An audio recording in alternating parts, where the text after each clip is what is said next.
চলুন আমরা পালাই যাই। কার সাথে পালাবা তুমি? এই বেকার ছেলের সাথে পালাবা? যার চাল নাই, চুলা নাই, খাবার কখন খাবে সেই নিশ্চয়তা নাই, তার সাথে পালা তুমি সুখে থাকবা? বিকাল বেলা জোড়া গলা খুঁজছি। কেন খুঁজছি জানো?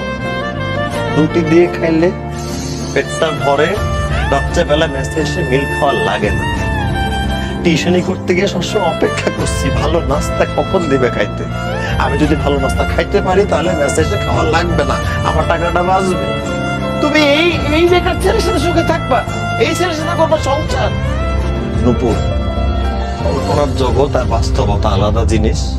বাস্তবতাটা আমি বুঝতেছি, জিনিসটা তুমি বোঝার চেষ্টা করো। আমি বুঝতেছি তো বাস্তবতা। জহির শুনো, আমার দিকে তাকাও, একটু মাথাটা ঠান্ডা করো।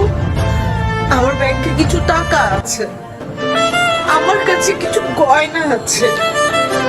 আমার গয়নাগুলো দিয়ে তুমি ব্যবসা শুরু করবা, আর যে টাকাগুলো আছে ওগুলো দিয়ে আমরা সংসার শুরু করতে পারবো। সুন্দর করে আমাদের সবকিছু চলে যাবে, জানো?